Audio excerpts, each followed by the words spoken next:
Namaste, welcome to 5G News. సమగ్ర శిక్ష contract ఉద్యోగులను రెగ్యులైజ్ చేయాలని కోరుతూ సూర్యాపేట జిల్లా కలెక్టర్ కార్యాలయం ఎదుట చేస్తున్న శాంతియుత రిలే నిరాహార దీక్ష 2వ రోజుకు చేరుకుంది. ఈ సందర్భంగా వారు మాట్లాడుతూ ముఖ్యమంత్రి రేవంత్ రెడ్డి తమకు ఇచ్చిన హామీ ప్రకారం ఉద్యోగులను రెగ్యులైజ్ చేసి మాట నిలబెట్టుకోవాలని కోరారు. ప్రతి ఉద్యోగికి 10 లక్షల జీవిత బీమా మరియు 5 లక్షల ఆరోగ్య బీమా కల్పించడంతో పాటు మహిళా ఉద్యోగులకు వేతనంతో కూడిన 180 రోజుల ప్రసూతి సెలవులు ఇవ్వాలని డిమాండ్ చేశారు.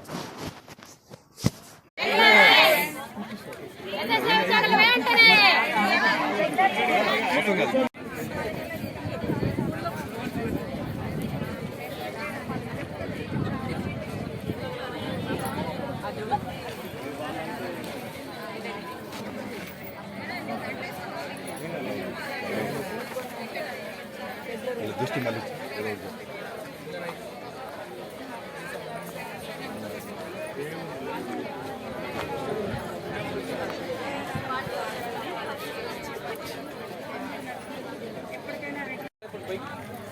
Good afternoon sir. ఎస్ఎస్ఏ ఉద్యోగుల ఐక్యత వర్ధిల్లాలి. సో మా ఎస్ఎస్ఏ ఉద్యోగుల అందరినీ కూడా రెగ్యులరైజ్ చేయాలని ఈ వేదిక పరంగా మిమ్మల్ని విజ్ఞప్తి చేస్తున్నాం సార్. సో ఎన్నో ఏళ్ల నుంచి మేము శ్రమ దోపిడీకి గురవుతున్నాము. ఇప్పటికైనా నిన్న అంతర్జాతీయ మానవ హక్కుల దినోత్సవం సందర్భంగా కలెక్టరేట్ దగ్గర మీ ధర్నాన్ని చేపట్టడం జరిగింది. సో అందుకని మా హక్కులు మాకు కావాలి, మీరు ఇచ్చిన హామీని మా హక్కుగా భావించి మిమ్మల్ని వినయంగా కోరుకుంటున్నాము. మమ్మల్ని రెగ్యులరైజ్ చేయాలి, మాకు ఇచ్చే బెనిఫిట్స్ అన్నీ కూడా ఆటోమేటిక్గా వస్తాయని మేము భావిస్తున్నాము. శాంతియుతంగా మేము చేసే రిలే నిరాహార దీక్షకు అన్ని ఉపాధ్యాయ సంఘాలన్నీ మాకు సపోర్ట్గా ఉన్నవి. సో అది మేము ఆనందిస్తున్నాము. సో మాకు రెగ్యులరైజ్ చేసి మమ్మల్ని మీరు ఆహ్వానించి మేము ఇచ్చిన హామీని నిలబెట్టుకోవాలని ఈ వేదిక పరంగా మిమ్మల్ని అభ్యర్థిస్తున్నాను సార్. రెగ్యులైజ్ ఒకటేనా మీ ప్రధాన డిమాండ్లు ఏమి? రెగ్యులరైజ్ ఒక్కటి సార్. తర్వాత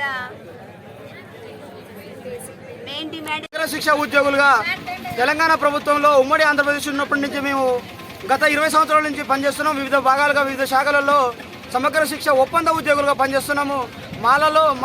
మా ఉద్యోగులలో కేజీబీ టీచింగ్ నాన్ టీచింగ్ కావచ్చు, మండల స్థాయిలో ఎంఆర్సీ సిబ్బంది ఎంఐఎస్ ఎల్డిఎస్ కావచ్చు, మెసెంజర్లు కావచ్చు, క్లస్టర్ స్థాయిలో సిఆర్పీలు కావచ్చు, పాఠశాల స్థాయిలో ఐఆర్పీలు మెసెంజర్ మన కేర్ గివర్స్ కావచ్చు, మన పాఠశాల స్థాయిలో పార్ట్ టైం ఇన్స్ట్రక్టర్లు, ఆర్ట్ క్రాఫ్ట్, వర్క్ ఎడ్యుకేషన్ టీచర్లు కావచ్చు. ఈ విధంగా వివిధ భాగాలలో దాదాపు మన సూర్యాపేట జిల్లా వ్యాప్తంగా 784 మంది మరియు రాష్ట్ర వ్యాప్తంగా 19,000 మంది ఈ ఒప్పంద ఉద్యోగులుగా విధులు నిర్వహిస్తున్నాం. గత 20 సంవత్సరాల నుంచి మా యొక్క వేతనాలు కనీస వేతనం 1,625 రూపాయల నుంచి స్టార్ట్ అవుతుంది సార్. ఇంతవరకు కూడా ప్రభుత్వం నుంచి ఎన్నోసార్లు ప్రభుత్వ అధికారులకు కానీ, ప్రజాప్రతినిధులకు కానీ, ప్రభుత్వాలకు కానీ ఎన్నోసార్లు డిమాండ్ చేశాము, ఎన్నోసార్లు నోటీసులు అందించాము. ఆ నోటీసులన్నీ చేస్తే ఒక బుక్లెట్ అవుతుంది మాది. కానీ నేటి వరకు కూడా మా సమస్యగానే ఉంది. కానీ మా కష్టాలుగానే ఉన్నాయి. బయటికి వెళ్తే ఈ వచ్చే జీతాలతోటి పూట గడవలేని పరిస్థితి. మరి ఇంతకాలం ఈ చాలని వేతలతో కష్టాలు పడుతూ ఈ యొక్క ఉద్యోగాన్ని నిర్వహించాలి. ఈ ఉద్యోగాన్ని నిర్వహణలో భాగంగా ఉద్యోగానికి వెళుతున్న క్రమంలో ప్రాణాలను అర్పించినటువంటి సమగ్ర శిక్ష ఒప్పంద ఉద్యోగులు ఎంతో మంది ఉన్నారు. వాళ్ళ యొక్క ఒక ఉద్యోగం మరణించినందుకు ఒక కుటుంబమే సూసైడ్ చేసుకోవడం జరిగింది. మరి ప్రభుత్వానికి మా కష్టాలు అవపడతలేదా?